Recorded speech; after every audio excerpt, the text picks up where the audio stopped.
Msifuni Bwana, maana ni vema kumwimbia, maana kwapendeza. Kusifuni kuzuri sana.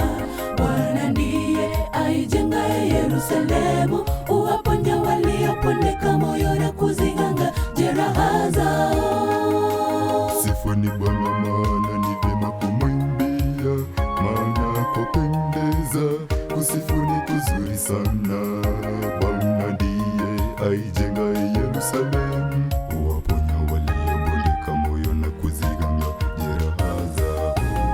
Mwimbieni Bwana kwa kushukuru, mwimbieni Mungu wetu kwa kinubi na kwa zeze.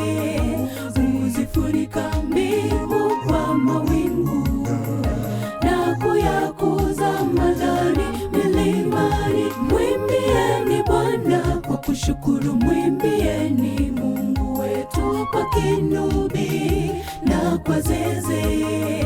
Huzifunika mbingu kwa mawingu na kuyakuza majani milimani.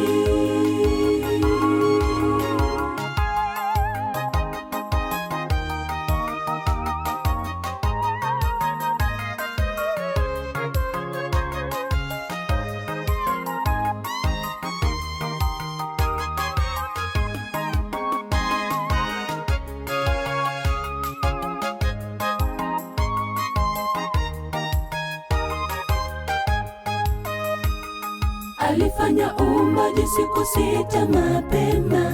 Sabato ilipowadia, akafunga kazi, akapumzika. Ndiposa twasherehekea utakatifu wa Sabato aliyotupa. Alifanya uumbaji siku 6 mapema.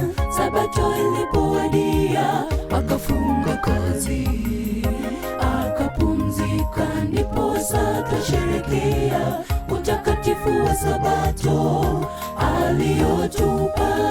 Mwimbieni Bwana kwa kushukuru, mwimbieni Mungu wetu kwa kinubi na kwa zeze. Huzifunika mbingu kwa mawingu na kuyakuza majani milimani. Mwimbieni Bwana kwa kushukuru, mwimbieni Mungu wetu kwa kinubi na kwa zeze. Huzifunika mbingu kwa mawingu na kuyakuza majani milimani. Mwimbieni Bwana kwa kushukuru, mwimbieni Mungu wetu kwa kinubi na kwa zeze. Huzifunika mbingu kwa mawingu na kuyakuza majani milimani. Mwimbieni Bwana kwa kushukuru, mwimbieni Mungu wetu kwa kinubi na kwa zeze.